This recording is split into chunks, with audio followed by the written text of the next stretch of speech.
Emily. Thanks for being here. Sorry, you're not feeling well.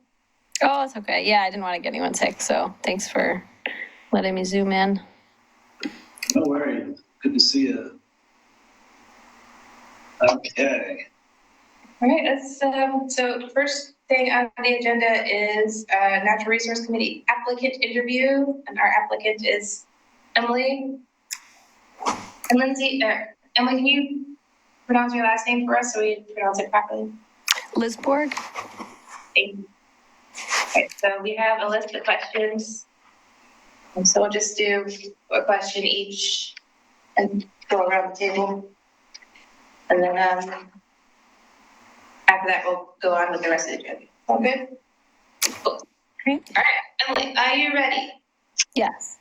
Okay. Please tell us why you're interested in serving on the Natural Resources Committee. Well, I'm mostly just interested to continue being part of the conversation and see how the ideas that we've talked about over the past couple of years develop. I feel like there's a lot that we're currently working on and sort of tabled for future discussions, like Bee City, for example. And I think that the conversations that are happening now about updating the tree code and all the work that's been done on the website in terms of recommended guidelines for planter strips is really important. And I spend a lot of time in our parks, and I have a background, couple years in college that I spent a significant amount of that time was abroad studying parks in other countries. And so natural resources are just something that I care about a lot. Yeah. That's a great lead into our next question. What is your background in natural resources? Yeah, I have a BA in philosophy. I took significant coursework in cultural ecology, anthropology, consumer culture, and statistics. I feel like all that kind of ties into what we're talking about. I think my most relevant experience as it pertains to this committee is probably with integrated pest management. I'm self-employed. I have an online plant nursery, and insects are something that I think a lot about and spend a lot of time researching. And I know, Brian, you have a lot of experience with that as well. But yeah, I think just talking about how specific pathogens perhaps influence local ecosystems, and thinking about that on a very local scale. And we have so many things that are emergent, unfortunately, in the past couple of years. So I think just continuing to talk about emerald ash borer and the Mediterranean oak death, which is pretty terrifying. Just all those things. And have you previously served on an appointed advisory committee before? Yeah, let's see. I guess starting in high school, I was the head of the Amphibian Steward Network, which was a hobbyist group of hobbyists, primarily working with dart frogs and trying to maximize genetic diversity within captive frog populations. I did that for a couple of years, and that included doing taxon management plans for a couple of African species, and that was an appointed position. And then I was treasurer for the People's Colloquium for about 6 or 7 years. I'm currently treasurer of the Pacific Northwest branch of the American Begonia Society, which is a local branch of a large organization. And I'm on PRAC as well currently, and I've served on CIC for about a year in the past 2 years. Cool, I have the big one. Are there specific projects you feel the Natural Resources Committee should pursue? Would your answer change if there were budget constraints? What if funding it was not an issue? Oh gosh, I mean all the things. If budget weren't an issue, that's I think the sky's the limit there. But yeah, I think kind of practically speaking, what is in the purview of this committee to work with and meaningfully contribute to. I would love to see Bee City be featured more prominently. We had, talked about that extensively for, on and off for probably a year. And the Oregon City Parks Foundation recently had a talk hosted by Xerxes that was really great down at the pool recently.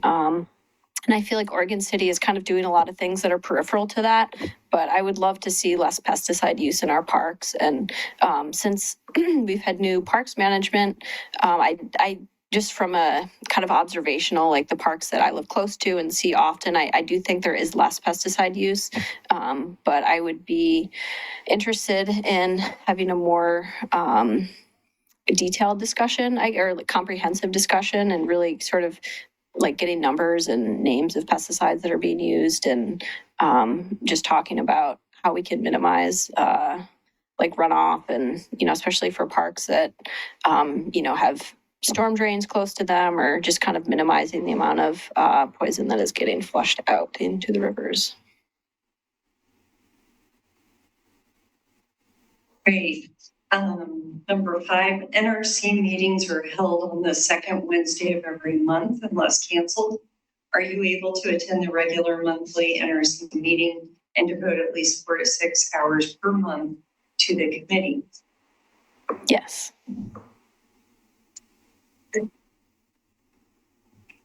All right, Doug, do you want to ask the 6th? Yeah, What is it? I guess the question then, in terms of your speaking there, I have a list of questions. I think they were covered already, but you were talking about nursery. Can you just talk a little bit about the nursery you're working on? Yeah, it started kind of during COVID. I've been selling plants online, and these are tropical plants, so there's not like a whole lot of direct crossover with the kind of plants that we'd be talking about in the NRC. Mm-hmm. But yeah, I have an online tropical plant nursery called In Search of Small Things, and that's what I do full time. It's mostly people who are growing in terrariums, so a lot of begonias, ferns. It's a lot of importing, both seed and live plants, like from Indonesia, a bit from Ecuador, a little bit now from Papua New Guinea. But yeah, lots of plants from the tropics and neotropics that thrive in terrarium conditions primarily. A lot of small stuff, so not tropical trees, but tropical herbaceous plants. And do you have clients in to buy? I'm just curious. Pardon? Do you have clients to buy them? Yeah, I mean, that's what I do full time. It's it's a sustainable living. I feel lucky that I get to do that for work. There's not a lot of people doing it, so I don't feel like, it's just kind of it's a very niche, like within plants or online plant nurseries, it's a very niche group of plants that I work with.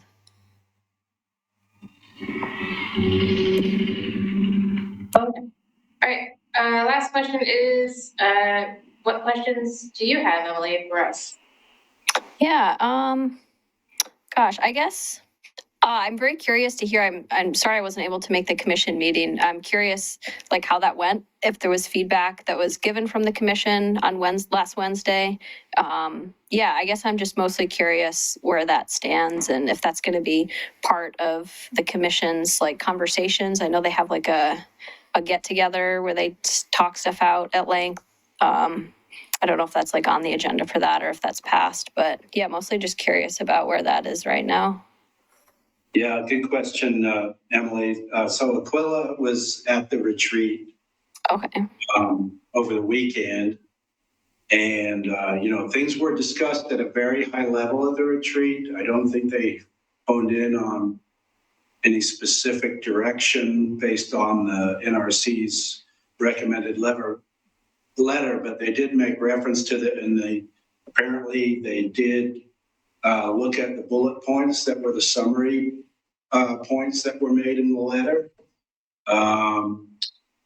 The way the retreat was structured, I think the discussion became, I wasn't there, so don't quote me on this, but the discussion was very much centered on environmental protection, canopy protection in parks in a more general way. And I think there's going to be further discussions about it at the commission level. And unfortunately, that's as much as I know at this point. So, Okay, thanks. sure. All right. How we have time? We're doing good. A few more minutes. Yeah. Any more questions from you, Emily?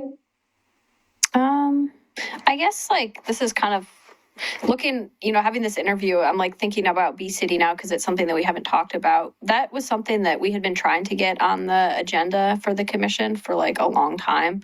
And it never ended up on the agenda. How do we make that happen?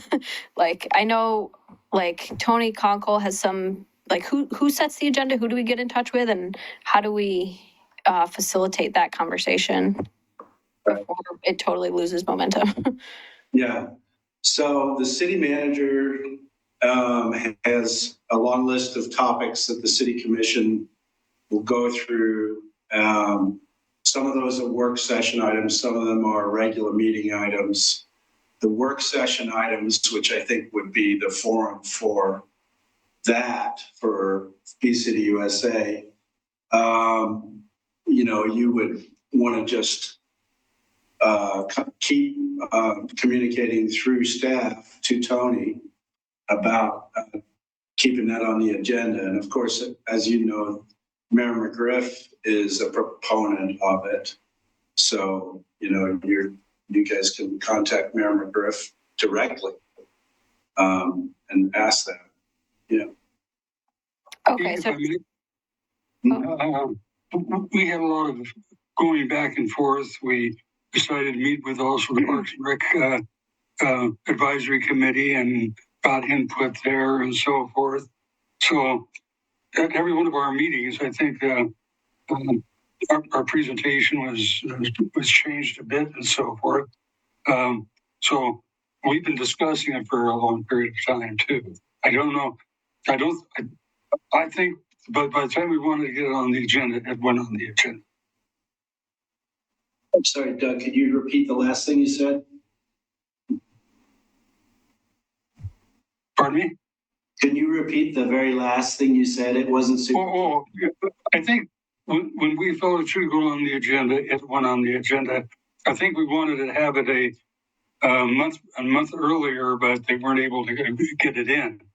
But I don't think there was any delay on the commission side or the staff side. It was mostly, I think, dialogue among ourselves. Some of us are new, and also, as I said, we met with the Parks and Rec Advisory Committee to discuss it as well. Doug, are you talking about the tree code or are you talking about Bee City? Oh, I'm sorry. I was talking about going before the commission in this report. No, I wasn't. No, sorry. I changed topics. So I thought that's what you're talking about. Yeah, excuse me. No, that's okay. Thank you for that. No, okay. All right. If there's no more questions, we can close the interview. Thank you so much. Are you all deliberating? Should I leave and then you can deliberate or? You can leave and then come back for the regular meeting, which will be, I would get back online in about 5 minutes. Okay. I'll be back in 5 minutes. I'm good. Yeah. All right. Okay. Thank you. Thanks, everyone. Bye.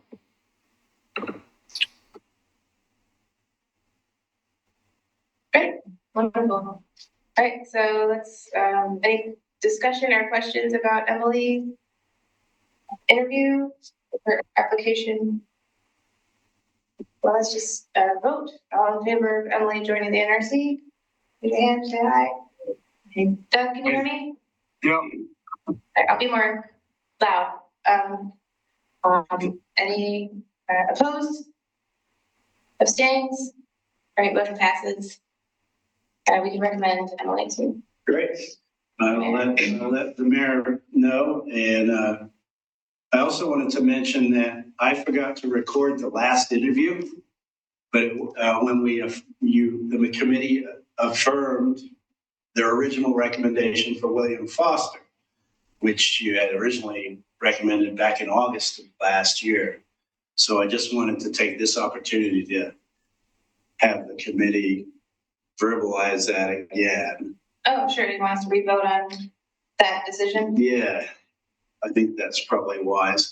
You know, we'll have some minutes to reflect what was discussed. And I sent an email to the mayor the following morning and then realized I didn't have a recording.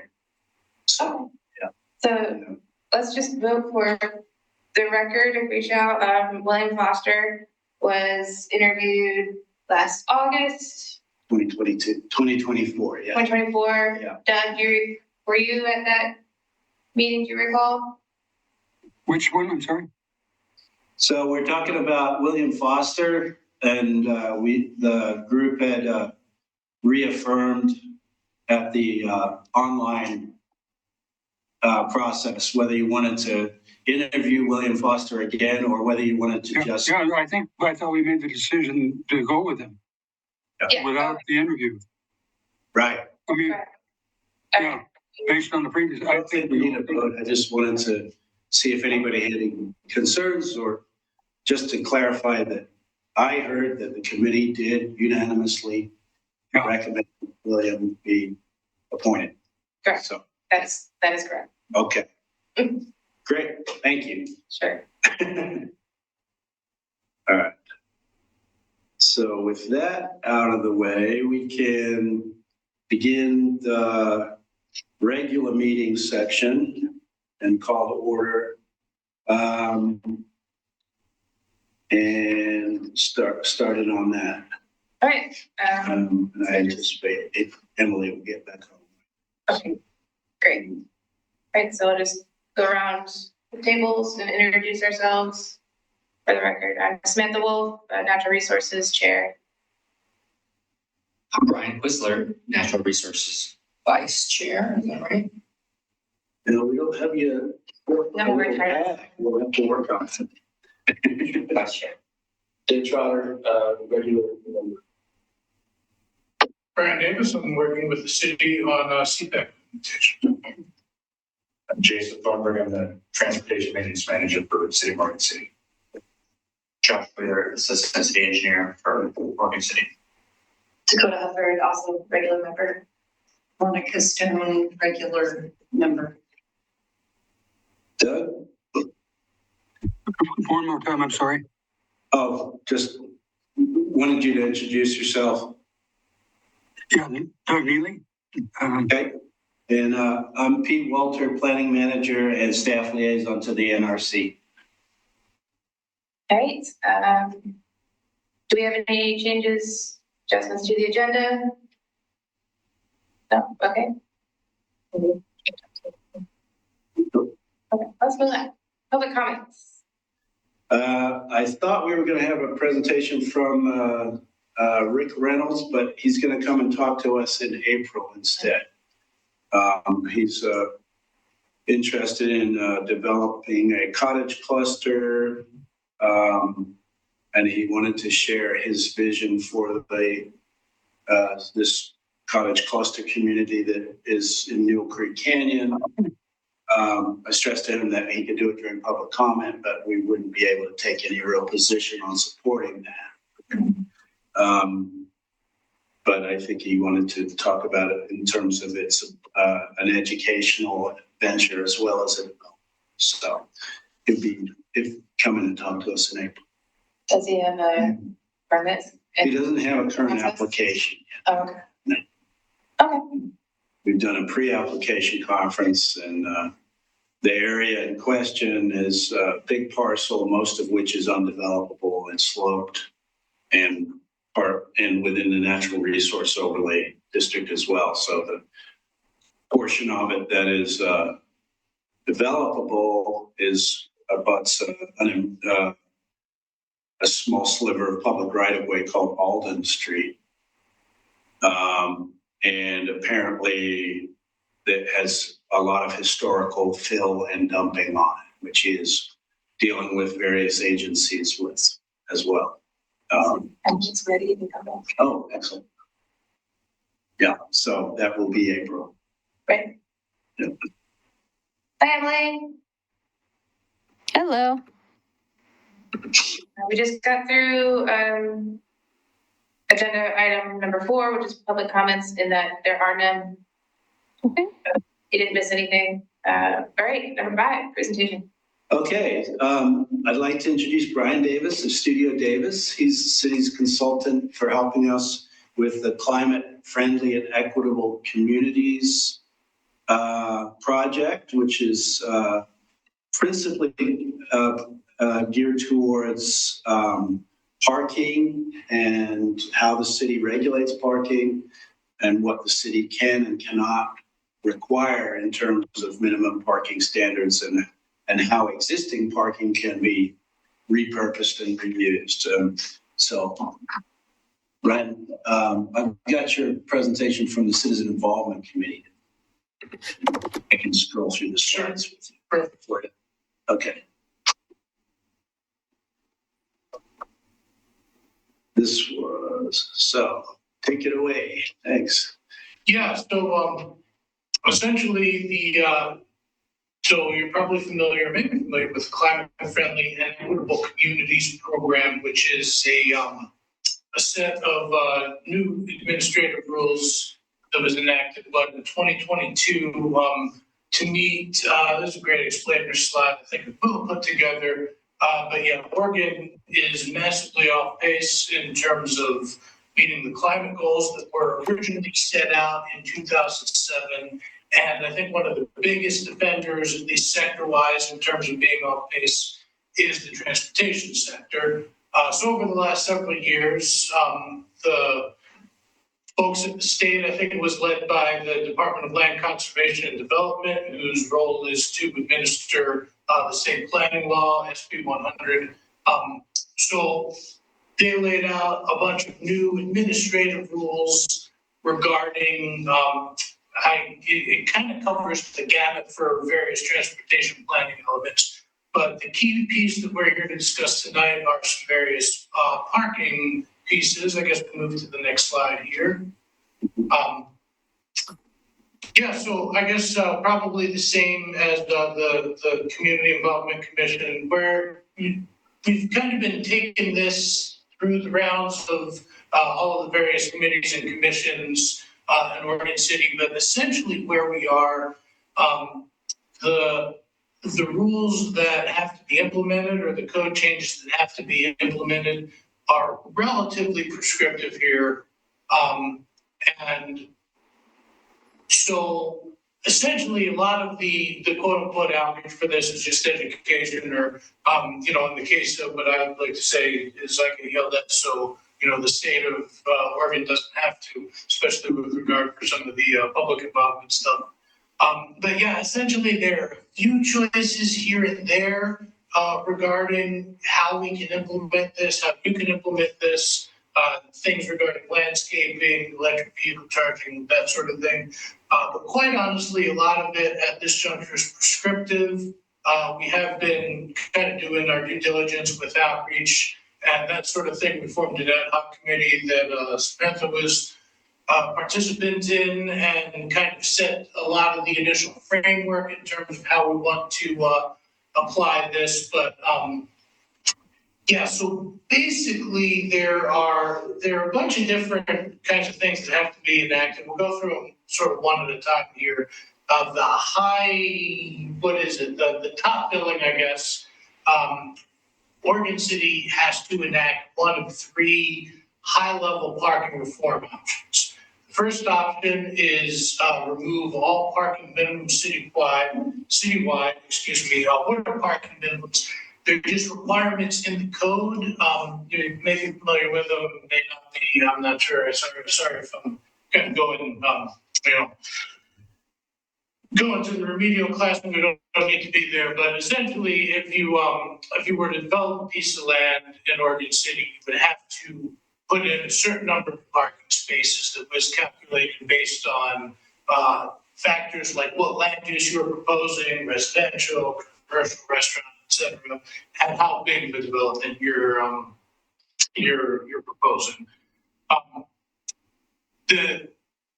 That has, in the grand scheme of things, just economically speaking, we have planned too intently to avoid the downside of not having enough parking. We have not, in our planning efforts, this is not just Oregon, Oregon's probably better than most states at this, but certainly guilty of it. We have not planned well enough to avoid the downside of too much parking. And I think we see that, throughout the state, really, these season parking that isn't even used on Black Friday and those sorts of things. So in removing these requirements or in loosening requirements, this is essentially what the city is trying to kind of tease out is to keep parking from getting overbuilt to the extent that it has been in the recent past and the extent that it is overbuilt today, and instead kind of let let business owners, let developers, kind of let the free market decide. You go back to the previous slide here. Yeah, I just want to see what was ahead. I'm rambling. Anyway, so that's option one, remove all parking minimum citywide. The thing I do want to stress, that does not mean no more parking will ever get built citywide. Kind of the opposite, just means that developers won't be required to build parking. So that's sort of the ideal there. They will only build the parking that adds the value to the development, presumably the parking that supports the businesses, the parking that, the residences will use and won't just sit empty.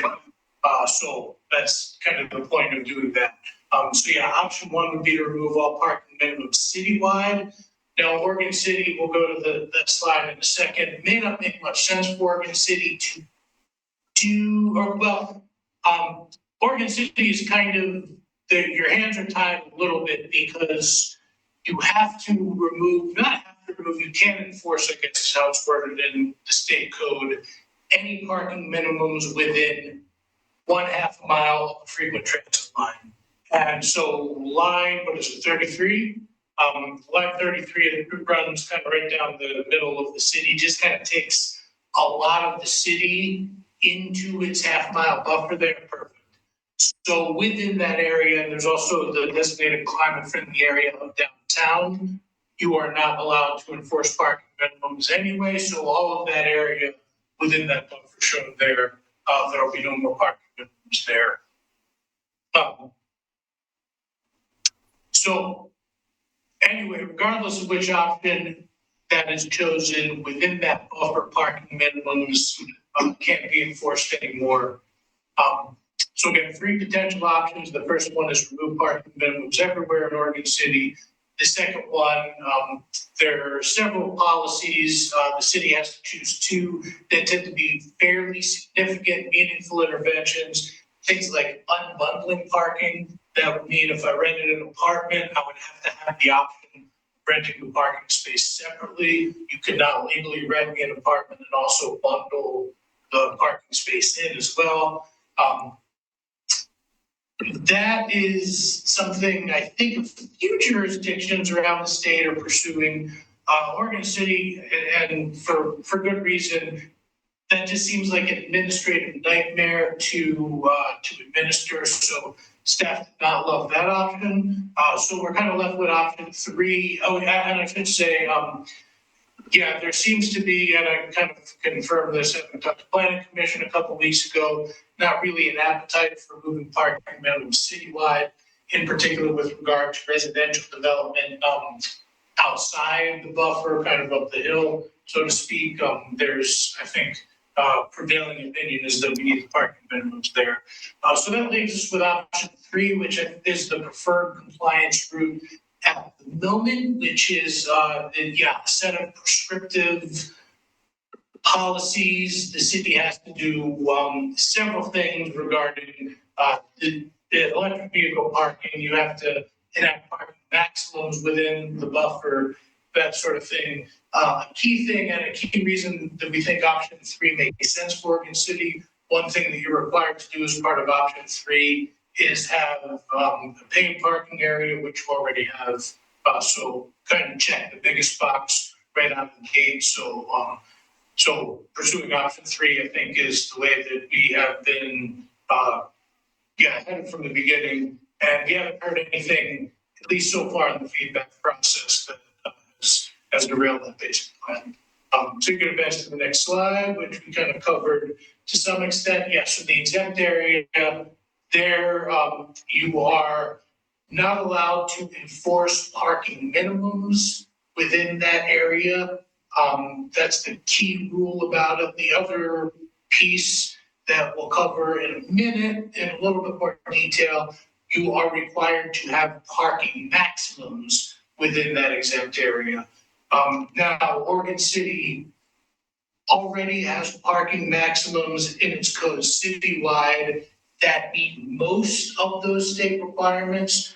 The one area you are not in compliance, the one area you are not currently in compliance with the state required parking maximums are with multifamily parking maximums. I forget what the exact number is, but we'll talk about that. That's on a future slide here. Yeah. And interrupt me, I could wax poetic about parking all night. Yeah, interrupt me if you have questions or whatever. So that's the option 3 that you covered. Yeah, so based on, I think, initial feedback that Pete and Aquila and the rest of city staff did before I came on board, and the initial few rounds that we've done since the fall when I came on board, it does seem like option 3 is kind of the clear winner in terms of making sense for Oregon City. Again, there's political appetite for that option and potentially more easily than implementing the other options.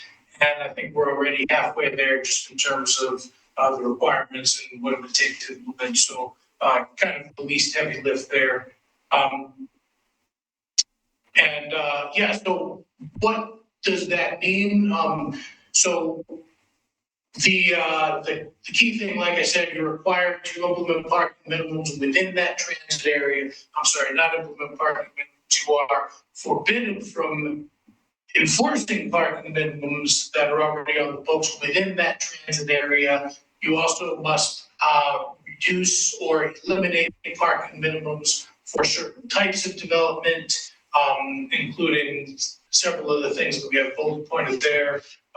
Bars and taverns, schools, mixed-use developments, some mixed-use developments, that's a reduction, not an elimination of parking requirements. Some small commercial properties and historic buildings, again, those are reductions, not eliminations. There are also opportunities, or the code is required to provide avenues for reducing the parking requirements for developers that add things like solar power generation, EV charging, inclusion of dedicated car sharing spaces, and additional accessible, I think affordable housing units, those sorts of things. Perfect. Next slide. There are also several elements. So the 2 pieces of CFAC, I guess I probably should have led with this. The sort of 2 goals there are, number 1, for less unused, underused, unnecessary parking to be built to begin with. And so for the parking that is necessary and that is built, we want that to be as environmentally friendly as possible, or at least as far as it can be. So the things that the state is doing to that end, there is a landscaping requirement for parking, for new parking areas of more than, I think it's more than half an acre. You're required to do one of 3 things. Number 1, either provide landscaping that meets certain requirements. The key one, I think, is 40% of the area has to be under a tree canopy. In terms of ease of implementation, that is going to be your easiest one. Oregon City also has some pretty extensive landscaping requirements in the code. It doesn't specify a percentage for tree canopy, so it'd be a pretty simple, I think, code amendment to do landscaping. But if you wanted to, you could also environmentally friendlify, so the word, you could friendlify your parking with solar panels as well. There's, I forget exactly how the state words it, but you need a certain generation capacity proportional to the number of parking spaces. You can do that in lieu of meeting the landscaping requirement. There's also an option to pay a fee per space in lieu of either meeting the landscaping or the solar requirement. That's something that has not been super popular in our initial outreach. Most folks seem to think that developers should meet either the landscaping or the solar requirement, but it's not the topic of conversation. Then lastly, there are certain requirements for electric vehicles and bicycle parking. 40% of all spaces in multifamily developments have to be EV ready, and there are certain bicycle parking requirements as well for things like covered parking, family bike parking, those sorts of things that have to be added to development code. And also later on in the process, I think when you do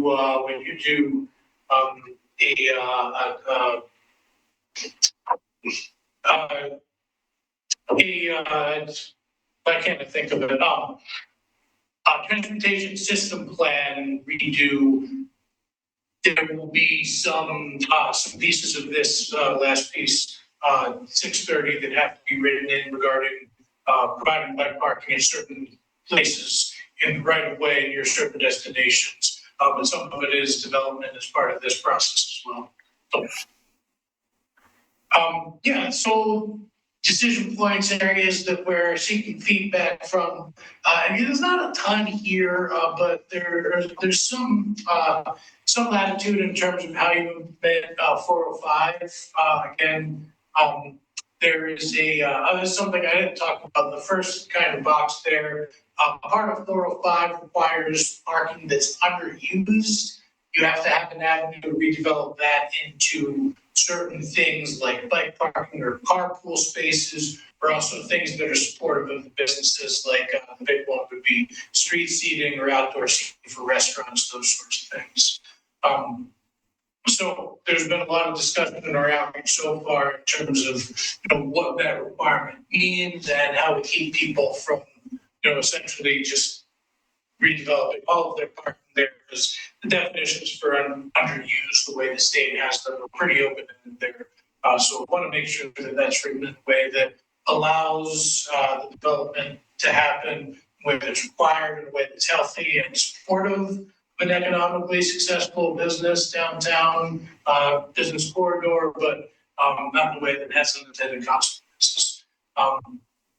The next one, the next line, the bottom, the kind of linear sequence on this page, and how do we weigh those three options for unifying parking between solar panels, landscaping requirements, or just allowing someone to pay into a fund in those. Next slide. The electric vehicle requirement, there are a few areas that come up as being right for conversation regarding that. How do we accommodate EV and ADA space requirements in tandem? So in other words, 40% of new spaces are required to be EV. Do we have to have 40% of ADA spaces be EV? Should all ADA spaces be? None of them need, does that raise equity concerns, et cetera. We want to make sure we phrase all the requirements in a way, especially regarding residential charging, to ensure that there are wires, tripping hazards, et cetera, infringing upon the right of way, pedestrians. And then something that's come up in the various conversations, are there ways, should there be ways if we do solar options, just have solar panels in a parking lot, just right into charging stations that, yes, that's something other jurisdictions are doing, is they're interested in that, et cetera. Secondly, on this page, what does small scale mobility device parking kind of mean? How do we do that? Again, there were some questions in terms of how to meet that requirement at the outset. As we've gone on through the process, we've learned that a little bit of that Actually, a lot of it is kind of something that can be funded to the next TSP update, at least in terms of providing your device parking in climate-friendly areas. So no code requirements to do that at this juncture. We're going to have to think of that when we do the TSP update. When we do the TSP update at some point in the near future. I think you said, Pete, that's what, a year or two away at this juncture? Yeah, Probably a year now. 3, maybe even 3. Probably 3 to 4. Yeah. Gotcha. But yeah, when we do the code updates here, we do need to make sure, do it in a smart way, that the development code meets the state requirements regarding what is required for bike parking. And lastly, as a city over 25,000, you are, talked about this a little bit, you're required to have parking maximums within that half-mile buffer of transit. Again, Oregon City already has parking maximums citywide. There's the actual number there that I couldn't recall. Most of your citywide maximums meet the state requirements. For that buffer, you will need to reduce your multifamily parking maximums from the current 2.5 spaces per unit to 1.2 spaces per studio unit and 2 spaces per all other units to comply. So a little reduction in the multifamily maximum there. Again, that is only required for that half-mile buffer within the transit area. Question before you, and we'll be posing to the other committees as well. Should that requirement, or should that maximum requirement apply citywide, or should it only apply within the half-mile buffer transit? Okay. I have a question about that. Sure. For Peter, Josh. Is that applicable on redevelopment or is that new development? Well, new development, redevelopment, I think we would probably treat them the same. Because we treat them the same for virtually other code requirements. I just want to point out, multifamily means 5 units, minimum of 5 units per parcel of land. So, yeah. Okay. Timeline. Yeah, so so in 2024, we conducted initial code audits. The initial round of feedback, which the staff took to planning commission and the city commission to get the initial guidance for what route to take. We convened our ad hoc advisory committee and kind of drilled it down in late 2024 and kind of came up with a little bit of a sharper list of recommendations that we've been taking through the various committees over the course of the last 2 months here. We're getting, I think, pretty close to the end of that process here. So next step, we're going to take all of the feedback we've received to date, wrap it into a report that is starting to include actual code language and those sorts of things. And from there, that gets taken through to the planning commission and the city commission with the goal of adopting by the June 30th deadline. Yeah, so we're under a tight deadline to comply with this, I think, by what, July or something? June. June 30th, yeah. So we have to start in on the code amendments pretty quick here. And that would be a legislative process. Type 4, go to the planning commission and the city commission and be adopted by ordinance. So we'll be working on that. Any questions, further discussion? The presentation said and amendments to the. Yeah, this is actually 2 presentations in one. I'm going to give the next. Is that in conjunction to this? It's not related. So. Oh, okay, sorry. It was just kind of bundled together because originally it went to the Citizen Involvement Committee. Aquila and Brian kind of tag team. Aquila kind of did it. That's right.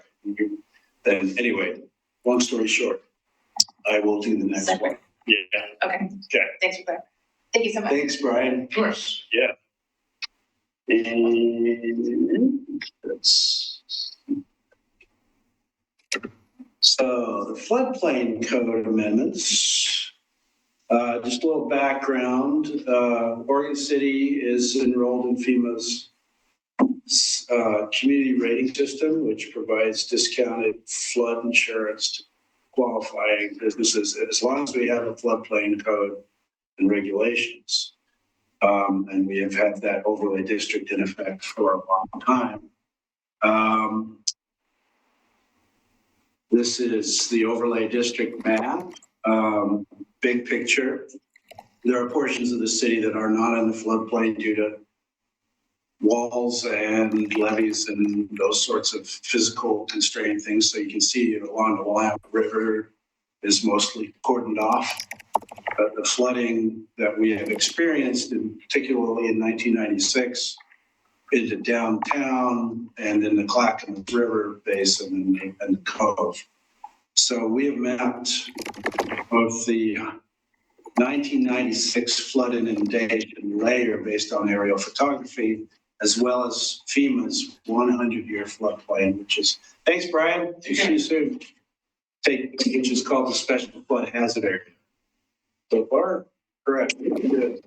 Our floodplain administrator is officially our building official, but the job of administering the floodplain regulations is shared between planning, engineering, and the building official. So it's we have construction standards, development standards. What is new is that in 2009, FEMA was sued by various environmental groups for not consulting with the National Marine Fisheries Service about impacts of the National Flood Insurance Program on the Endangered Species Act. And it took a long time, but and it is still not resolved. In fact, this is all called pre-implementation compliance because the environmental impact assessment has not occurred yet. But NIMS issued a biological opinion in 2016, and then very recently, in July 2024, FEMA notified Oregon that we needed to implement these floodplain regulations to show compliance with the Endangered Species Act, which is an entirely new thing. And a lot of cities and counties, particularly cities, counties and ports on the coast, have pushed back pretty hard on this, given the time frame that is supposed to get implemented.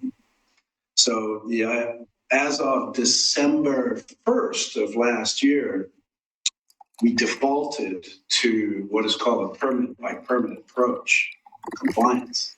So any new development in the floodplain, we are required to have the applicant submit an assessment mitigation analysis to show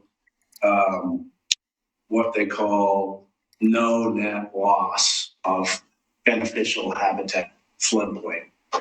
And so the first pathway that FEMA laid out, just kind of like a little backwards, was that we've got to adopt sections of their model code. And a lot of the model code ordinance language looks a lot like what cities already implement to some extent through natural resource overlay districts or water quality resource areas, Title III, especially in the metro area. But the code amendments that we're adopting in the interim until we actually adopt a model code is just to notify that applicants must submit an assessment and consult, and that's usually prepared. It has to be prepared by a fisheries biologist or wildlife biologist based on guidance that FEMA has provided. So it's a lot of additional work beyond just doing floodplain compliance for cut and fill and the flood hazard mitigation. The alternatives, if you do not do these things, is you are required to prohibit all new development in the flood. So the permit by permit approach is the default, and the next step, assuming this continues to be a binding requirement and I anticipate that it will, is to adopt a model code by July 2025. So what is no net loss? It is no net loss of one or more key floodplain functions in terms of floodplain storage, and the proxy for that is called undeveloped space versus developed space. Floodplain water quality based on pervious surface and impervious surface, and vegetation. So that's based on if you're removing any tree over 6 inches diameter within the floodplain. So it's the basic idea of avoid, minimize, mitigate, which is the way our natural resource overlay district functions too. The difference for this is that it sets up what's called a riparian buffer zone of 175 feet from high water mark, which is a pretty significant buffer compared to the 200-foot buffer that, well, it's actually right in there, never mind. A 50-foot buffer from a perennial stream and a wetland, or 200 from a salmon-bearing stream. We think that, so currently you can show no net fill in the floodplain and we would still allow new impervious surface. But this would require that any new impervious surface be mitigated or offset, which is a pretty significant requirement. Okay, and then the mitigation assessment does this basic thing. It describes existing site conditions and proposed impacts, describes what the impacts of those floodplain functions are, and identifies mitigation.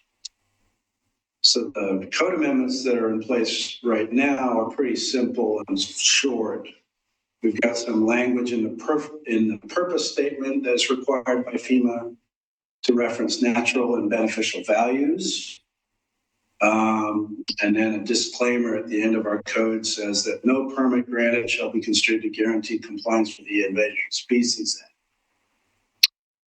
And then we say that in the administration section, which talks about what they need to provide for an application, they have to provide a flood habitat assessment report from a qualified expert, and that is in compliance with the biological opinion. And this language is directly from FEMA.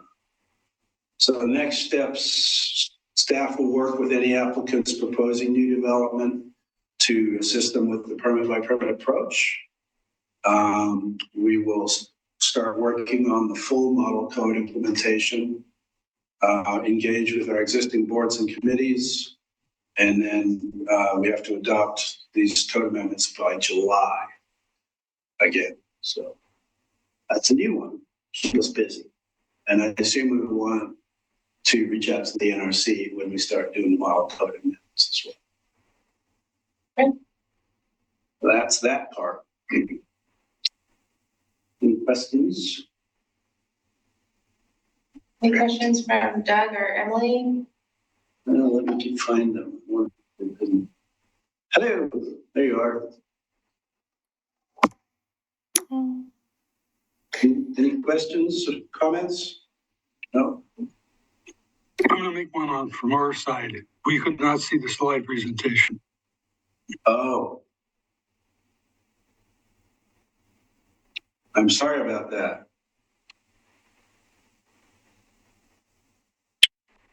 I think it has to do with Willamette Falls. But Can you share that to the group? I will share the presentation of the group.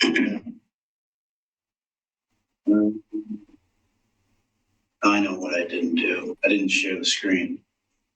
Constantly remember, I gotta remember that. Too many balls. Okay. But I think you did a good job describing the context, where the city has another mandate from FEMA to adopt new code changes, code language to integrate this. What did they call it? It's called a pre-implementation compliance measure, which is bureaucracies for you got to do it now until we figure out what the EIS statement mandates. Right, basically integrating environmental impact statements into Yeah. developments within these floodplains. Yeah. And our overlay district. Yeah, so normally we would be doing some level of development review either through site plan and design review, with a floodplain overlay district component showing findings. And this will be an additional requirement. Right. So Historically, we have not been doing that. no, because up until this notification from FEMA, the floodplain was principally about risk mitigation due to flooding and maintaining a flood, what's it called, Josh? The insurance rate. Insurance rating, so that we can offer insurance. Yeah. Yeah. Okay. It impacts that it was much more than ours. We had a very small percentage of properties in the floodplain. But it could impact the cove and redevelopment, urban renewal property, and that's. So. Okay. Thank you. Okay. All right. Next up, we have a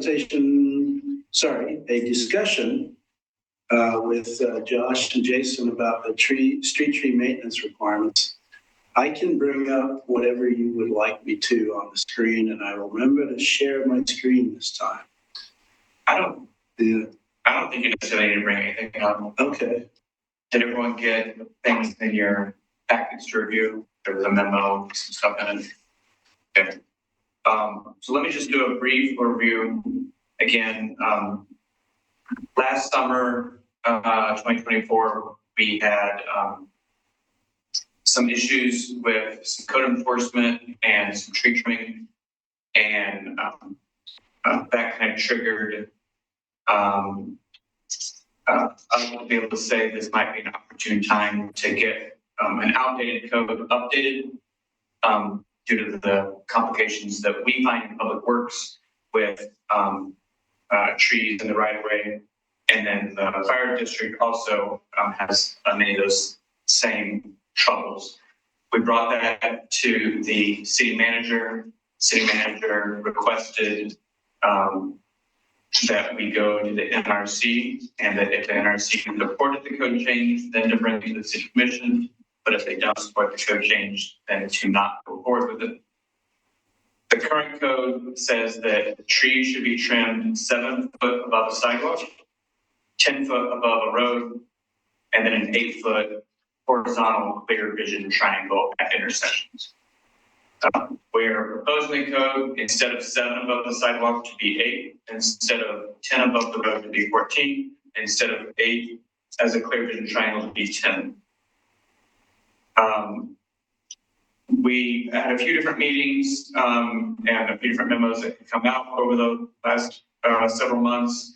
And at the last meeting that I was at, the NRC requested some additional information. They asked for additional cities to be on the review of comparison list, and then asked some questions. So we added that information in the memo. In general, our position remains the same, that we believe the right thing for the city is to go with an 8 foot sidewalk clearance and a 14 foot road clearance and a 10 foot clear vision triangle. And so just a few reasons why the sidewalk clearance. So it's 7 now, and we're proposing 8. First reason is the manual and uniform traffic control devices, otherwise called the MUTCD. It's the federal guideline which tells us at what height we are supposed to place signage, horizontally and vertically. It also talks about type of signage and size of the signage, and then it also talks about striping and traffic signals. So everything and that kind of thing is what's in the MUTCD. And it says that a sign in the right of way, when adjacent to a sidewalk, should be installed 7 feet from the ground to the bottom of the sign. Signs range anywhere from a parking sign, which is 12 inches wide by 18 inches tall, and a speed limit sign, which can range anywhere from 30 by 30 inches to a 36 by 36 most of the time. There are other signs, those have been normal, regular sizes. So when you take 7 feet, and let's say you take that parking sign and add 18 inches, that's 8.5 feet. If you take it with the 7 feet and the 30 inches, that's 2.5, so you're at 9.5 feet. The reason we believe 8 is the right number is because we need to make sure we see that sign. And so if the tree limbing is done at 8 feet, you're going to see most of the sign or all of the sign. But if you do it down at 7, it's going to cover the entire sign. So that's one reason for sidewalk. Another reason for sidewalk is just something I mentioned at the last meeting, consistency for contractors. Especially in the metro area, we share a lot of the same contractors, and to have different codes throughout the cities makes it very confusing to contractors. And more often than not, they do what they're used to or do what they've done somewhere else, no matter what our permit says. And so to be consistent just helps with the contracting role.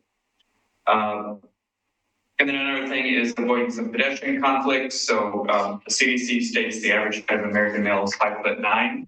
So let's just round that to 6 feet to make even numbers. And then if you're using an umbrella or maybe a child on your shoulders or those types of things that are up there, you're now getting to 7 feet or more. Again, impacted by this length. If you're 8, you're likely not to be impacted as a regular average sized person. Obviously a taller person would, but we're looking for the majority people that we're making this code for. That's for sidewalk. For road clearance, the height of a public works vehicle ranges in worst case scenario from 11'9" to 12'9" inches. UPS trucks are 10.5 feet, Amazon trucks are 9.5 feet, and garbage trucks range from 10 to 12 feet. So those are all above the 10 that we are at, the 10 we are at currently. All of these vehicles and equipment are higher than the 10 feet. The Oregon Fire Code, and there's a letter from the Clackamas Fire Department that Clackamas Fire District Number 1 that cited their code. Their fire apparatus by Oregon Fire Code is supposed to have an unobstructed clearance of not less than 13 foot 6 inches, which lends us to that 14-foot range rather than 12. And why do we have these standards? Why do they exist? If trees are not approved at a reasonable height, they're going to be damaged by these larger vehicles. Various arborist research states that damage to a tree limb reduces the life of the tree, where pruning does not. To allow for the sweeping of leaves is another reason. There were a couple pictures in the memo, and that's something that Jason can speak more to. When we don't have properly limbed trees, it ends up with more leaves. It ends up with people where you have to take the sweeper around because you can't actually get to it because of the limbs. And so that's a thing that happens with our street sweeping, which then clogs our sewers, causing flooding issues, but it also puts us in violation of our Department of Environmental Quality regulations through a permit called the MS4 permit. So that's some reasons there. One of the questions that was asked last time was why not use a tiered system? There are a couple cities that use a tiered system, such as, and one question was asked, what about 10-foot on local roads and 12-foot on arterials? Well, the reality is that fire apparatus and public works vehicles travels on all those roads, all on a regular time. And the reality is that because the way our arterials are, and because they're mostly commercial, and because they usually have wider right-of-ways, it's usually not an issue in our arterials. There already exists that way because it's not residential areas most of the time. Where these issues exist are the residential areas. And so the majority of the problem is on those local roads. And then lastly, there were some questions about, is there any data concerning expenses incurred by the city for damage? There's not, but Jason can speak to that a little more. And then the problem that the fire district and the city, highlights are those broken limbs, the MUTCD compliance, the sweeping issues, and then delayed fire response times to try and, get where you go. I was asked, I talked to Pete and said, should I bring the person here that, has some of these issues and concerns to be able to answer your questions. And so Jason here's for those questions as well. But Jason, do you have anything to add to this of what challenges that you have on a day-to-day basis? Sure. The two biggest problems that we have with the current tree heights are sweeping and then performing our annual street maintenance. We do so there's the street sweeping first. We have a new nice street sweeper. I mean, probably everybody's seen Sweepio, and we've all heard about that. And I've told our operators, do not be driving that into tree branches and tearing that up on the sweeper. So they have to go around that, like Josh says. Then cars can go under there and they end up driving on it and smashing the leaves into the mush, which then ends up in the catch basins with the rains, and you can't get it out of there. But so that's the first problem. And then our yearly slurry seal project we do every year between 70,000 and 100,000 square yards. And that might be, depending on which streets we do, we probably do 30 or 40 streets a year. And that truck, what that is a truck, it's a contract truck, and it pulls a drag box, and it has to drive straight. It can't go around tree branches. It's 12 foot tall or something like that. So we come through about this time every year, and we have to trim those trees that are going to get us, for every street that's going to get a slurry seal, we trim them to about 14 feet right now. Because when you if you've got a truck that's 12 feet, you trim the branches to 12 feet, and you put leaves on it in the summer, it sags down. So we trim to 14 feet, and then those branches sag down, and then the truck's going just underneath them. And if that truck, like I say, he can't turn. So if we miss a tree, he hits the branch, he's going to break the branch up. Two things: you damage the tree, and whatever you hit goes into your hopper, and then that gets up and leaves and sticks, and it rolls up the slurry seal, and it damages the slurry seal. So we have to go in. We're trimming 500 to 700 trees every year at that height just to accommodate that program. So it's kind of another reason to match that. And so we're here then to answer any questions, and our request tonight would be to receive a recommendation, positive or negative, or alternatively, whatever you decide. My goal here tonight is to try and finish this at this level and see if we go to the next step or not. So thank you. Any questions or comments about the change in standard heights for trees? I have a question, and I think maybe you've already spoken a little bit, and as I recall last time you mentioned this would be curb to curb, this height requirement.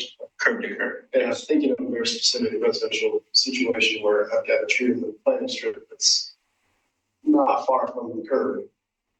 Is there any chance that this could be adopted using a center line measurement, or would that still not apply because the sweeper needs to get all the? I think it would need to be, just from my point of view, I think it would need to be curb to curb. And a lot of the trees I see in the planter area, and I send out a lot of letters to people prior to trimming the trees so that people know what they're doing. And I get a lot of phone calls from people, well, my tree is 9 to 14 feet tall. Are you going to trim all the branches off the one side? And I tell them, no. In short trees, the branches don't reach out into the street. And then as as the trees grow, the branches can grow out into the street, and then you can cut the end of that branch off if you need to. So you get enough branches up high enough, and you take that bottom set of branches off, and that forces the ground up, and you take the next set of branches off, and you end up, your branches come out. So the tree might be trimmed at 10 feet, to get 14 feet above the road. If that answers your question. Yeah, and if it's just about the, active vehicle right away, then it seems like we better get the center line and have to stay so, or yeah, we can here because we still have parking restrictions or whatever. But if you're trying to get all the for sweepers and stuff, then I don't understand. Curb. I have a question about the, I guess, expenses incurred. So if we're talking about curb to curb, does this mean that it's a city responsibility to maintain those levels that you described? Or if we make this decision altogether, does that mean little old Grammy and Grampy have to get out there and cut a foot higher off of what they've been cutting to make compliant? Can you speak to that? So it's kind of a combo answer there. The responsibility of the maintenance of street trees in the city of Oregon City is the adjacent property owner. There is not active code enforcement on the trimming of trees.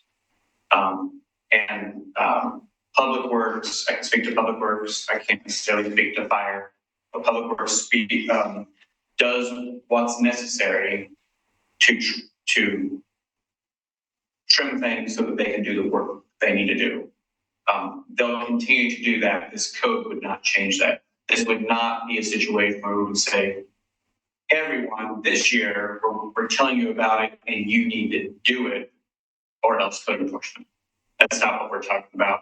But we want to make people aware, those that are able, those that are the desire to, those that are willing, those are what we want to tell people, because people were seeking guidance from us actually last summer of what is the number. And when the number 10 came out, there were a lot of people that found that surprising. And I believe I added some social media posts that were in there that saw some of those. I'm being nice by saying they were surprising comments. They were typical social media comments, if you know what I mean. But I think people are seeing that, hey, we should have something reasonable. We should have something that that we can all follow consistently, that helps the whole environment. But at the same time, in your example of the limited income elderly person, are we saying that you need to take care of it? No, this is not a thing that we actively code enforce. Sidewalks are, it's kind of a different subject, but that's about the sidewalk itself, not the tree above it. Could we have a situation where someone calls code enforcement and says they need to trim their trees and it's causing a problem? We could, and at that point we have to enforce it. It's not something that we get on a regular basis, or on a frequent basis. I'm not sure I've even heard of it. I have to talk to code enforcement to see how many times it's occurred, if at all. But like I said, it'd be kind of a little social media thing like summer. But that's at home. Well, I'm happy to say to you guys in the group, thank you for the thoughtful presentation. And I agree 100% with all of the reasoning for why this is, why you're deeming it necessary.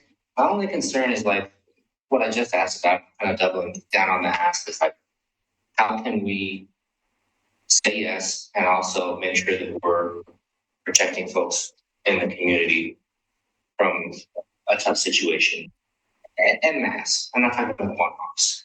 I think you addressed that. I just kind of want to say that. Until you get it, I mean, just as an aside, I worked a number of years in the Midwest.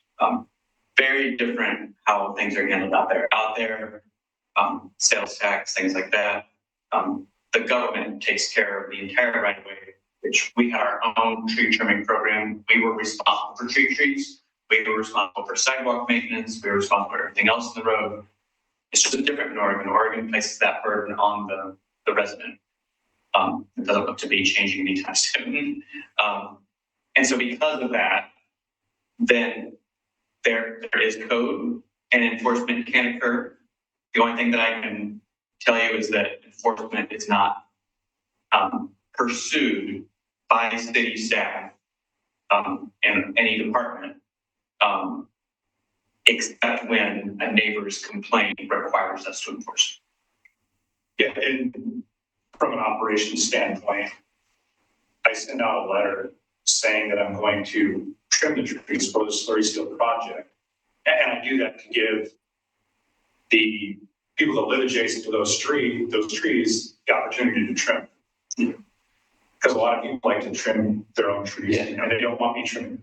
But if they look at the code and they see it's 10 feet, they trim it to 10 feet, because I can't require them to trim it higher than that, then I'm still going to come through and trim their tree anyway. So then there's the argument of, I trimmed the tree to code, but why did you come trim it again? Yeah. And so I'm not sending them a letter saying trim your tree or else. It's more of a letter of, hey, we need to do maintenance on these trees. We would prefer if you did it yourself, but if not, we will come through and do it. It won't be a monetary thing that you're going to get fined if you don't. It's that the maintenance has to happen. We would like you to do it, but if you don't or can't, then we will go ahead and do it. That's more the direction right now in operations we go. What would you, it's a big on the spot question, what, out of the hundreds of trees that you do each year, as a percentage, how many people probably trim on their own because that's their preference? 25%, 10%, 50%? Yeah, probably less than 25%. Okay. Yeah, probably. Most people, But those people seek guidance from us on what to do as well. You know, where should I trim it? yeah, the people that like their trees really like their trees. Yeah. And we want those people to trim their own trees to the height that the code states, so that we don't come back in and then trim their tree the way that they don't like it. That's why I have to give them the option to do it first. Kind of lost my train of thought there. But yeah, so it's for that, less than 25% group of people. Oh, yeah. We're giving them that guidance. And Yes. Forgive my ignorance for the folks who obviously know this, but what's the size of the code enforcement group in Oregon City? 4 people. I think they hired someone to do enforcement on the weekends, and I took them up to 6. Or that, I know, okay, yeah. But they do active enforcement on parking regulations with respect to paid parking. Yeah. And all other code enforcement, as far as I know, is all complaint based. Yeah. And so my Department of Public Works, we get a handful of, Pete also gets some, someone put a shed up without a permit, or, why are they moving dirt over here? But 95% of the ones I get are someone has a sidewalk tripping hazard. And are there any open programs to double code enforcement in the city or anything like that we would want to know about? That is not on the docket. They did the ad because there was a request at the city commission a couple of years ago of having 7-day enforcement. Yeah. And so they had staff for that. But there's been no talk in the budget hearings that I've heard or in other higher level discussions that there's no anticipation of that at this time. There was a talk at one of the city commission meetings that I was at one time where they talked about, should we switch from complaint-based enforcement to active enforcement? But I haven't made a traction from that since that comment. Well, I think you can see what I'm getting at, asking the question of, could there be some kind of nefarious plan to go generate revenue or whatever? I know they're probably sensitive basic person. Oh, actually, let me speak to that. Code enforcement rarely is getting revenue. So the enforcement process in most cases, the vast majority of cases actually, it's a discussion between the property owner and staff, whichever staff is assigned to it. Starts with code enforcement, usually goes to another department, and then we work with through, in the sidewalk cases, Code enforcement gets a complaint, we go look at it and see if it's truly an issue. If it's an issue, they get a number of days, months actually, to do something about it. If they don't, they get a second letter. And if they don't by then it's referred to code enforcement court. And that's where the fines apply. 99 people out of 100 just take care of it. So it's just it's a collaborative conversation. The only time it ever gets to court is when someone refuses to follow the decision. And honestly, even after the second letter in that example, quite often code enforcement will call them and say, hey, if you don't do it, we gotta go to court. These are the fines. That's not our desire. Our goal is to work together. And I would say probably 9 out of 10 of those that occur, the people go ahead like, yeah, the writing's on the wall. But you have that tiny percentage that decide to fight it. Yeah. Thank you I was hoping to tease all that out, so I appreciate all the thoughtful responses. So, Any questions from virtual audience? Thanks for the presentation and for, bringing it back to discussion.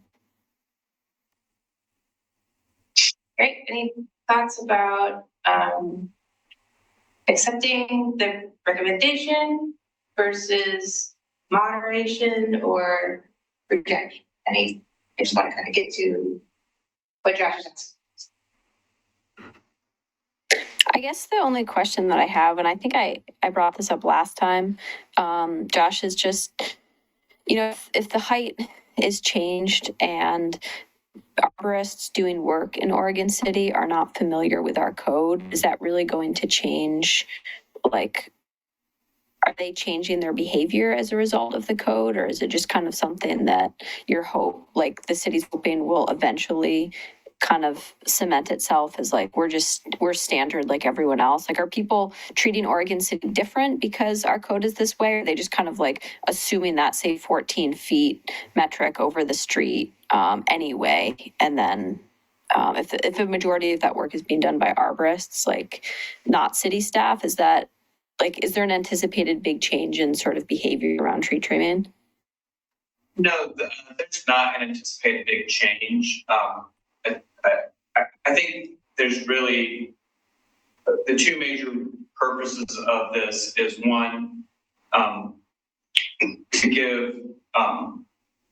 to go towards the effort of not breaking limbs. So to help with the fire department, to help with public works, to help public works educate the public that are being impacted, what they can do if they so choose. With any code change, the way we tell the public about it is usually 2 ways, possibly 3. If a code is passed, it'll probably end up as an article in the Trail News. It may end up as a social media post. And then the third way is just that discussion with staff. When people come in, planning is the department that takes care of tree permits. And sometimes it's tree removal, tree installations. Those conversations will occur when people come in for a sidewalk permit. I tell them about what the sidewalk requirements are, the sidewalk this. If we had, for instance, we used to actually have driveways that were allowed to be 36 feet wide for residential, and now they're only 24. When people come in for those permits and they're proposing something higher, they learn about it, they adjust to it. So it's done through a collaborative effort. For something that's small, I probably wouldn't go out and send a letter to all known arborists in the area because I think since it's not a high regulation thing, it's more of a let's get it in there to help guide people. I think that's how we would probably approach it for the education. Okay, thank you.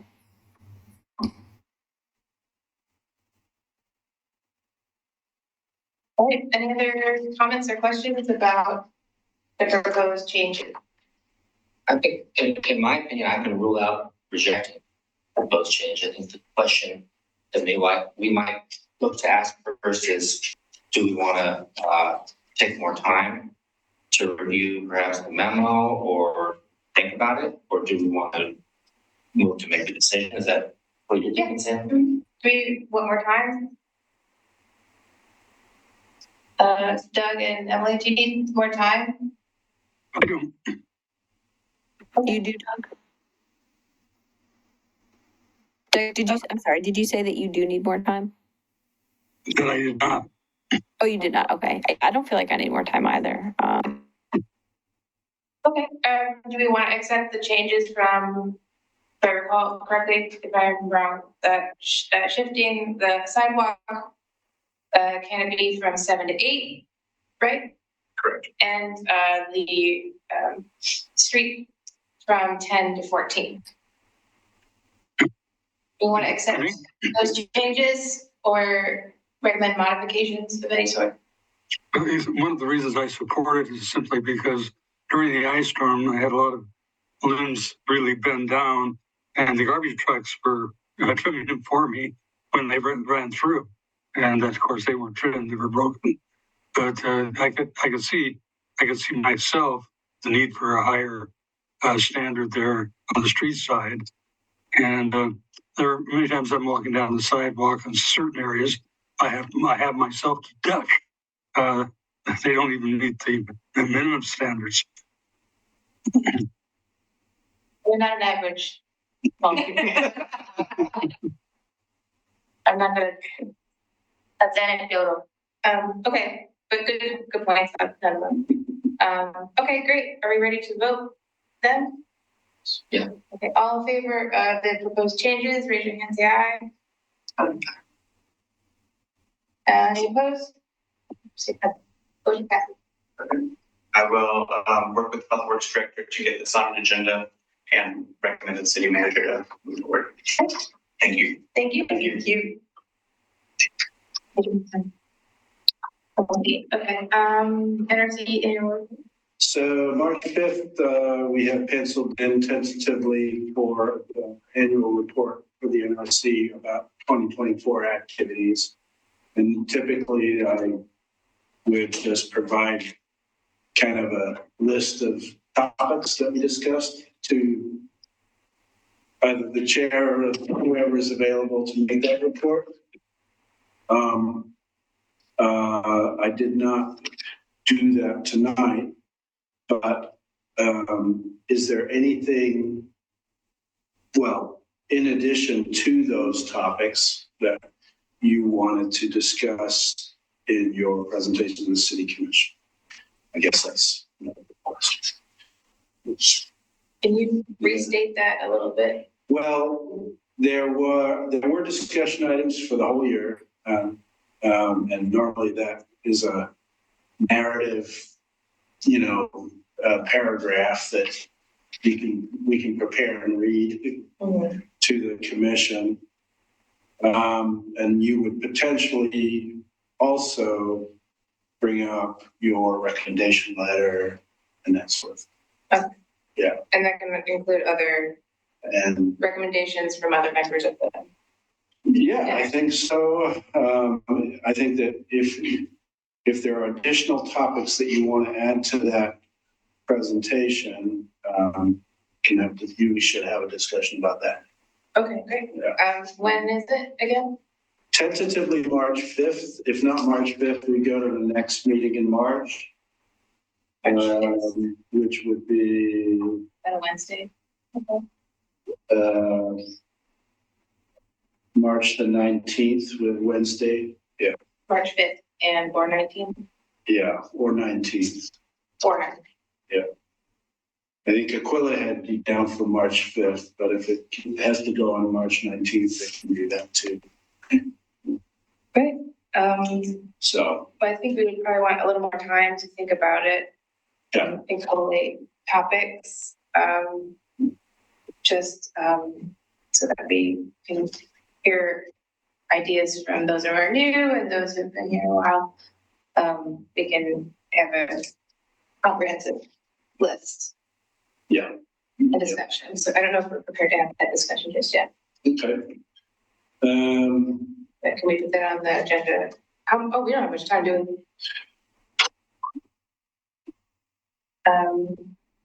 So March would be our next meeting, Well, Or- or April would be, April. yeah. What's the best way to collate? Well, I might recommend that I just send you all that list. Okay.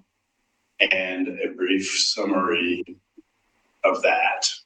And you just take it forward. Okay. All right. There may be some questions from the commissioners, like have been previously, but it's more conversation. Other topics right now, Emily and Doug and the rest of you that we don't want to forget? Or do we need a clarification about what we're talking about? Yeah, I think we should socialize the plan Okay. with the group. Sure, Otherwise, it's like, what do we don't know. sure. Okay. All right, we'll send it around. Thank you. Can you just kind of like summarize and clarify so that we'll start? We're talking about, right, the annual plan for what our committee subject to about. What you did last year. What we did last year, okay, it's the sum up. Okay. It's just a summary. Okay. There wasn't a whole lot. We didn't do a whole lot of code amendment stuff like we did in 2023. So it might be a fairly short list, Sure. but it's also, But is it also an opportunity to talk about future stuff, or is that a different city commission agenda topic? well, it's activities and accomplishments, which is a broad area.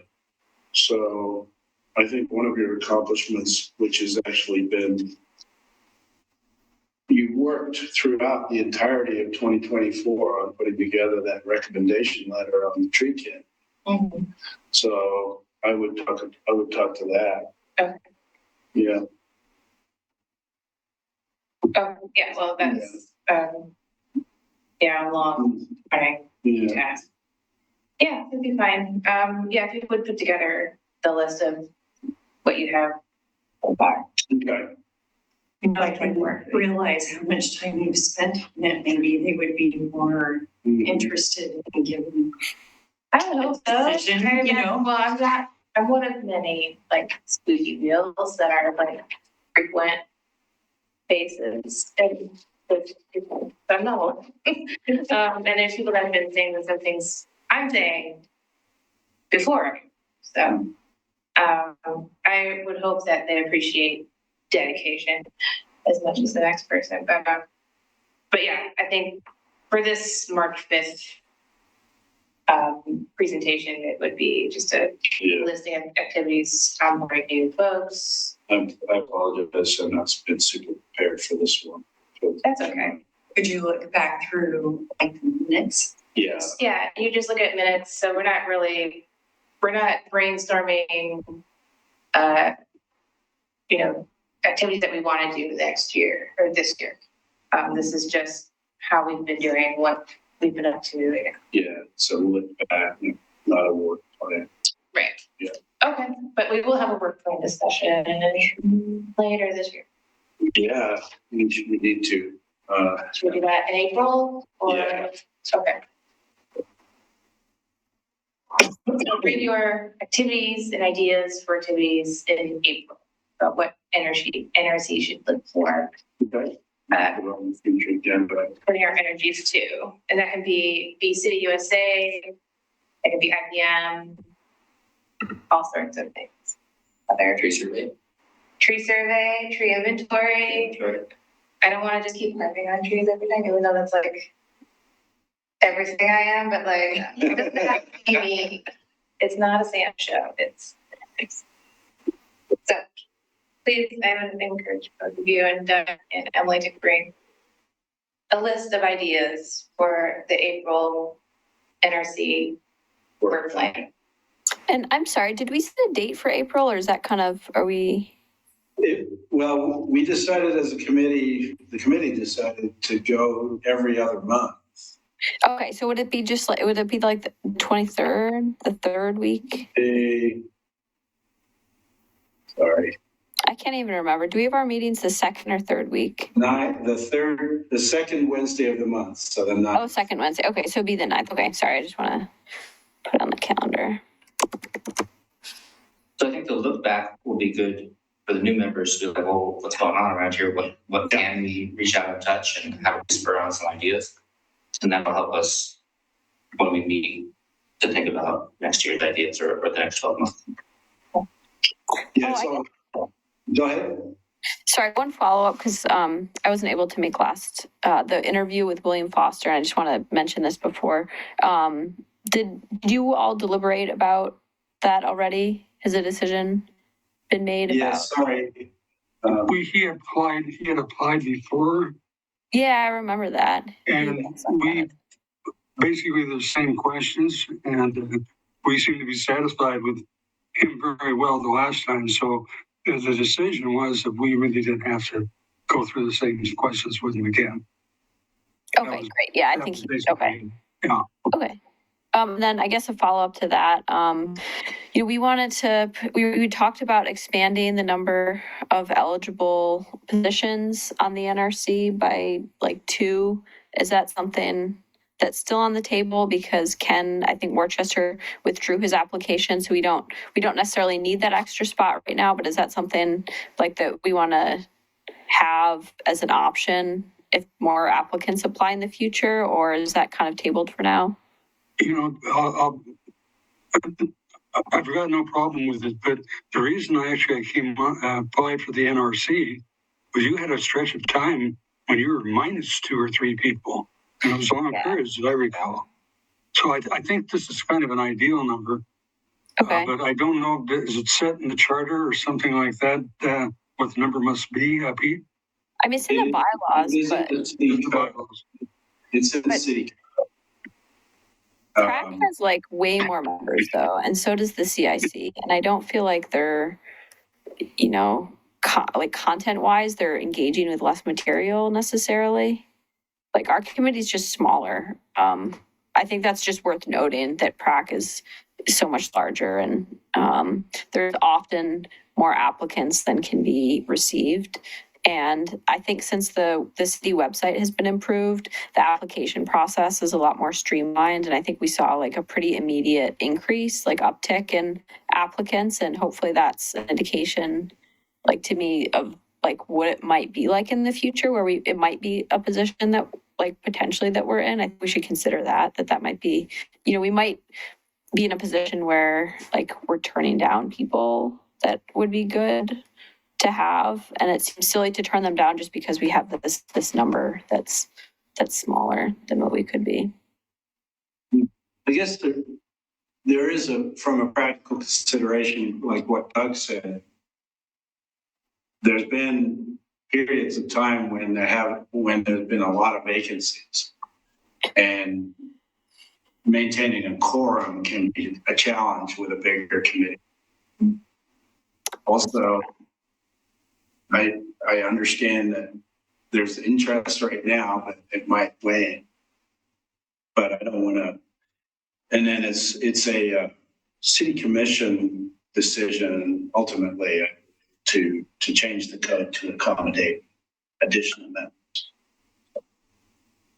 I'll just put that. But we can keep it on the list. I know that's something that, And then, because maybe it could be something along the lines of like 7-2, whatever. I don't know if they have specifications for these code amendments on how big our advisory committees can be. There's no. If they have, well, there is no guidance. That means there's no guidance, and we actually think of something that can be accommodating of waxing and waning interest. So we had like a minimum number and then like a maximum number. That would be an opportunity to explore. Yeah, I would say that your bylaws currently allow you to create ad hoc committees for specific purposes, but you've never really done it. I think, the NRC kind of serves as the tree committee for Tree City USA. by default. But there's never been a time, as long as I've been here and been the liaison, that there's been a committee created for some other purpose. Sure. Yeah. Okay. Thank you. Okay, well then, the assignment stands. Keep a list of activities and initiatives, policy code changes, and all those things. And bring those to the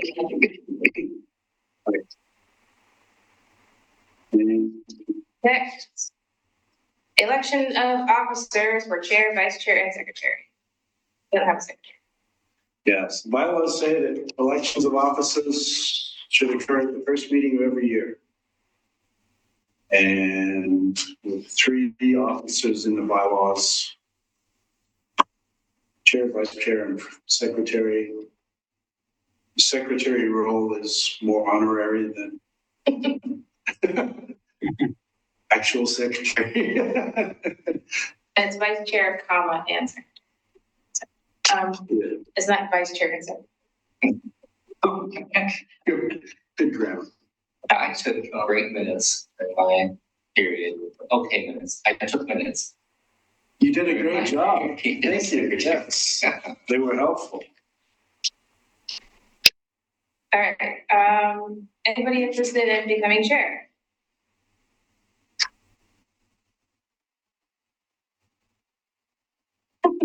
But I'd like to nominate Sam. I think the second. Sam, you're doing a great job. Yeah, Five people. yeah, sure. Six people. I nominate. Did somebody nominate? Okay, I will accept nomination. Anyone for vice chair?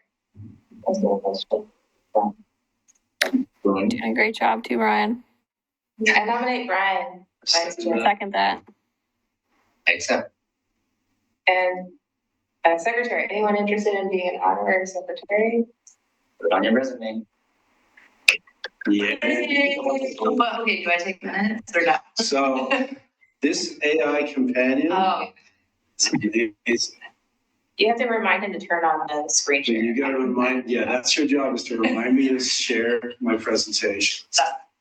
Yeah.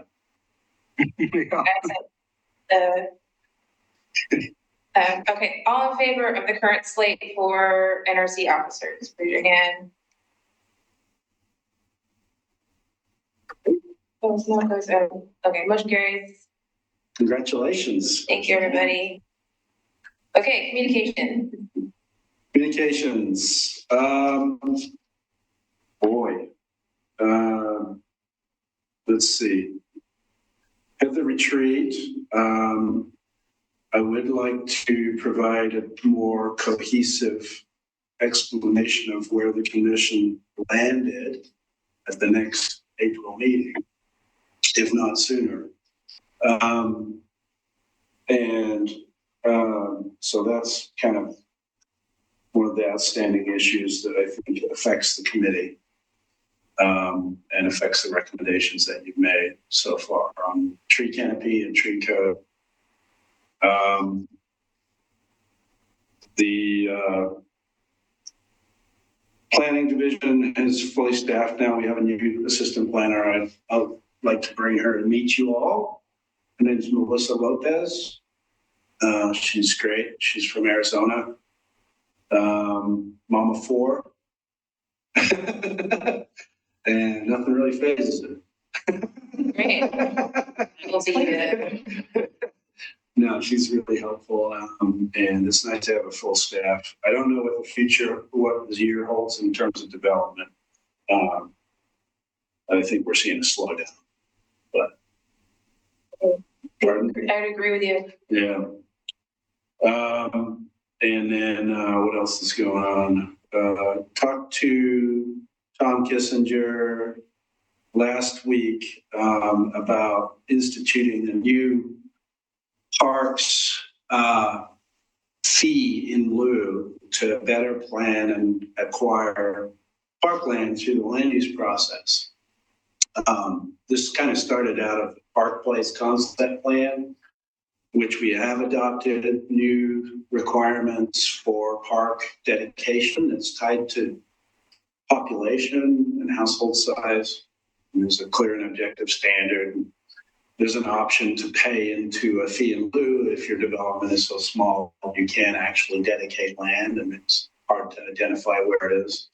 But if you're a bigger subdivision, like a 70-acre subdivision in Park Place, it's pretty clear that you have an obligation to provide, 4 acres of parkland in that development. And you've got the land to do it. So we now have at least in Park Place concept plan boundary, we have a set of regulations that does that. And we're taking forward a fee in lieu which would be on the planning division fee schedule because it's tied to development.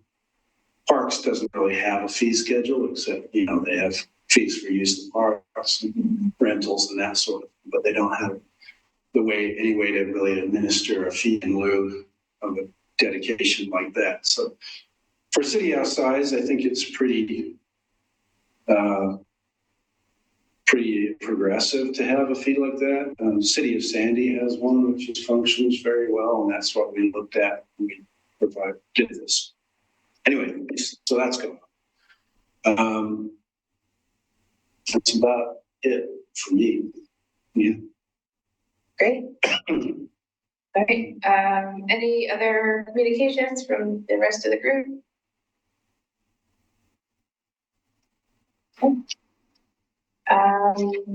Let's see. Future agenda items. We have our upcoming meeting to talk about work plan and activities. Pete has commissioned deliberations for NRC. Maybe you could email those? Yeah. Because that would help inform agenda or work plan ideas. Yeah. Anything else for future agenda items? Well, we had a discussion about Bee City USA and tree inventory. Where that is. Let's see. Who is serving on 2 committees at the same time right now? I believe that's Emily and someone else. I think Doug also is on a other committee. Doug, are you also on track? Okay. No, I'm not under the urban renewal district is the only thing on the city. Oh, I gotcha. Okay. That's just interesting. Good to know for some cross communication from those entities. Great. Oh, any questions or ideas for the next agenda in April, besides that which we mentioned? Well, William Foster will be with us at that point, so Great. hear from him. Wonderful. So that call to bring ideas to the April meeting would need to be communicated to him. Yeah, I think he just sends them directly to you. What does that mean? I think in order to avoid a serial meeting online without public notice, we would have to, he could have a discussion with one of you guys. Okay. But. Well, does he have ability to get the number? Well, yeah, he hasn't been appointed yet. Mayor has to appoint him. Okay. So, yeah. Okay. And then I send out a roster with everybody's contact information. Okay. And update that. Yeah.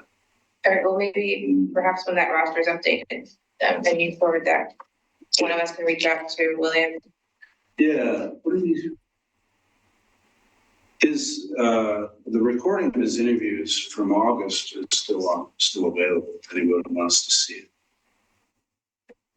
Would anyone volunteer to reach out to William if and when he's appointed and we get that roster? Just to kind of give him an onboarding and. I can do that if someone reminds me, like an email or something. Sure. I have his email. I can send it. I will remind. But I appreciate you doing this. Great. Awesome. Okay. All right, it's 8:20.